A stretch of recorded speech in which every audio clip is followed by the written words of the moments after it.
I opened a Roth IRA in 2019 and had no clue just how powerful this account was going to be. And so in today's video, I want to go back in time. I'm going to show you my year-to-year contributions, exactly how I've maxed it out over the last 5 years, give you a look into all of my buy orders over that time so you can learn what to expect out of a Roth IRA account and what a Roth IRA account could do for you. And just so you know that I actually did this and I'm not doctoring any of these screenshots or anything, this is a look at my Roth IRA account. So you can see it's $69,000 there. You can refresh it and it works just like that. So I've actually done this, but I didn't go to school for finance. I don't work in finance. I've learned most of what I've learned in videos just like this. But anyways, I just want to show that. It's not as bragging, but it's just to show that, hey, I've actually done this and these experiences are my own. And so if we go back in time, the first year that I contributed to a Roth IRA was 2019. I contributed $3,000 in that first year. I was a sophomore in college, money was tight,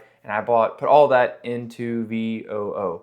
And so as you can imagine, $3,000 really didn't feel big at the time, but the key is that kind of set myself up to make the habit of contributing to a Roth IRA, which has led me to the account that I have today. And so a lot of people will wait till they either have it all figured out or wait till they have enough money to where they think it's substantial enough to contribute. But with a Roth IRA, it is more important than any other account to just contribute what you can, because we do have that yearly maximum that you have to obey and you can't go over. So even if it's a little bit of money, it's important to go ahead and get that Roth IRA started. If I could have gone back in time, in hindsight 2020, I wish I would have started a Roth IRA when I was 18 in high school. And so if there's any of you that are 18 out there, do it. Trust me, you won't regret it. Get it open, put a little bit of money in it. But long story short, sophomore in college when I started 2019, $3,000, put that all into VOO, and that's how I got my Roth IRA started. Jumping into 2020, I actually only contributed $1,600 here. So I actually didn't even do as good as I did the year before that, but I'll go ahead and throw up a list of the buys right here so you can take a look at what I was buying during this year. But the main thing is that, hey, I did contribute something. Like I said, if I go back in time, I would do everything I could to contribute more to this account. But big picture here is that I was still adding to it what I could, and that was continuing to kind of build momentum in this account, even though it was a small amount of money. Getting into 2021, I actually contributed more than I had the previous 2 years, and that total came out to be around $4,234. And this is the first year where I actually kind of realized how important the Roth IRA account was.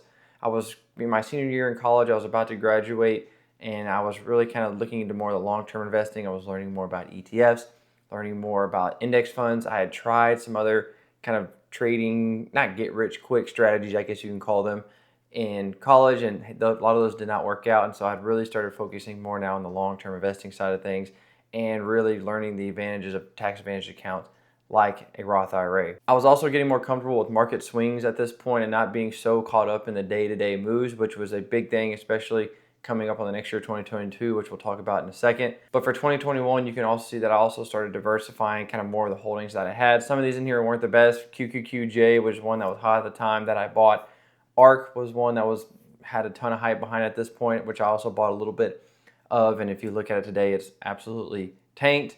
And then I also added some small cap and some real estate exposure to this account during this year as well. Looking back at it, I really think you can keep your Roth IRA extremely simple. I mean, honestly, if I could go back, I'd probably either just put it like either all in VUG, like a growth ETF, since you're not going to be able to really touch it for 30 plus years anyways.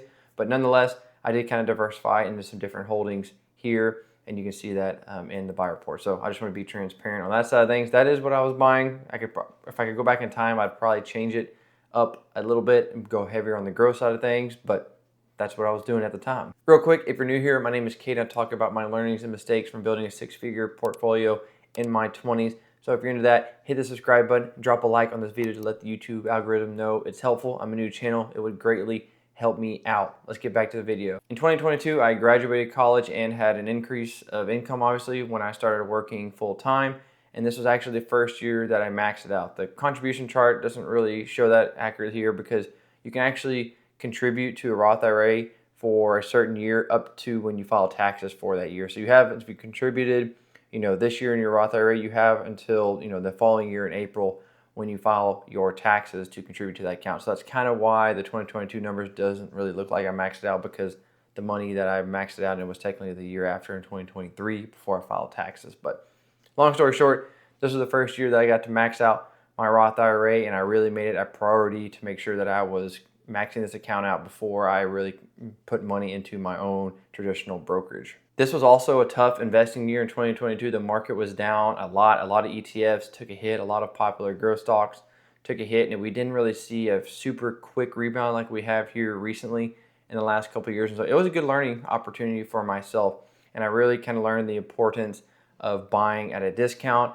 and continuously dollar cost averaging, and not being, like I kind of mentioned before, caught up in the day-to-day moves, and make sure that I kind of kept the long-term vision during this year. That was kind of a big learning because things did go into the red. I think I'll show up the performance chart here, and I think we dipped into the red this year, which was, I hadn't seen that before as for an overall account return, but good learning opportunity. And like I said, this is something you learn when you get reps. Even if you're only contributing a small amount, these are those lessons that you still learn no matter how much money you have in the market. As far as what I bought this year, I'll throw the chart up here, and you can see it was a ton of transactions. There's not really any new names here from the other ones, but you can also see I've kind of started shifting into some of those growth funds that I was talking about earlier. And I kind of had to buy as the money was coming in and as I was working, but you'll see in the next few years, my transaction list actually gets shorter and shorter because I've simplified my Roth IRA strategy, as I've kind of gotten older and kind of got my goals more aligned to what I want this account to be. In 2023, I maxed this account out again. The contribution shows $8,300, but like I mentioned, some of that money was actually for maxing out the 2022 account.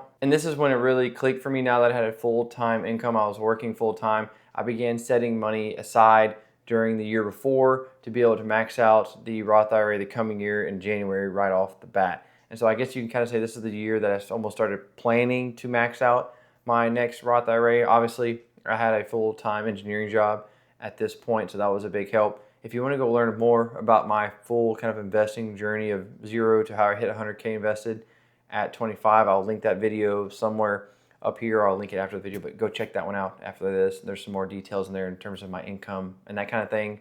But nonetheless, this was the year where it really kind of flipped the switch for me. I'd maxed out the year before, I'd maxed out this one, and so I started building that max out streak.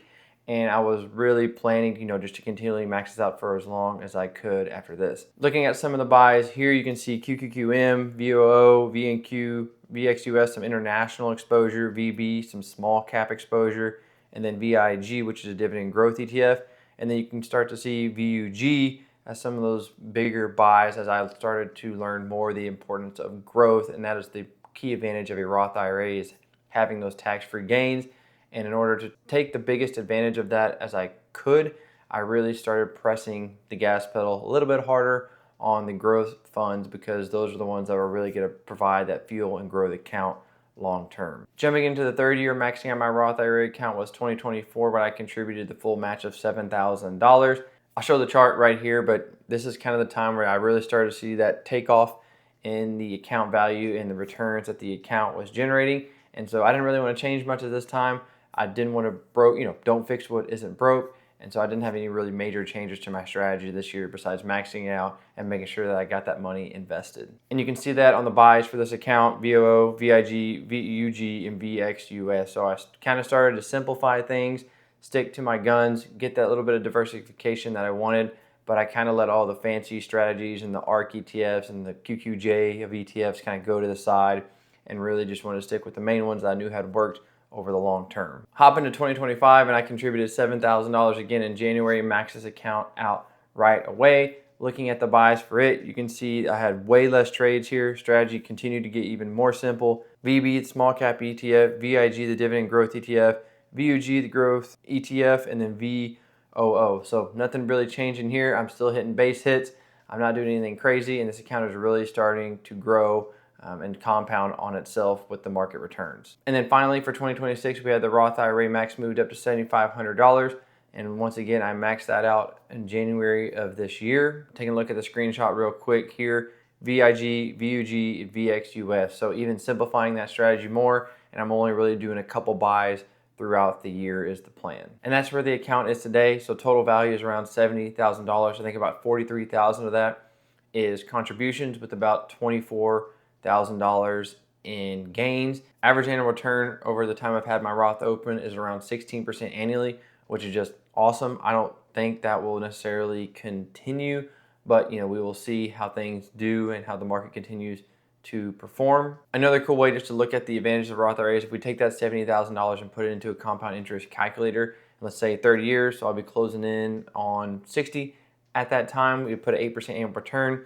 We'll actually have around $700,000 in this account that will be tax-free to use in retirement. So that's really cool to see the growth potential of this account. And now that's at $70,000, another thing to think about is that a 10% return on $70,000 is $7,000. And so if we continue to see these increased returns from the market, I'll essentially be earning another Roth IRA contribution every year just from the compounding of this account. And so by that kind of representation right there, you can really see the power of a Roth IRA account. There's a reason that the government puts a limit on this account. That should tell you right there how powerful it is. So if you can open a Roth IRA, make sure you have one and take advantage of it. I've actually never shared this account publicly before, and so if you found it helpful, hit the like button and then check out one of these two videos right here. One talks about the Roth IRA buys that I made so far this year, and the other one talks about my journey to 100K invested and hitting it at the age of 25.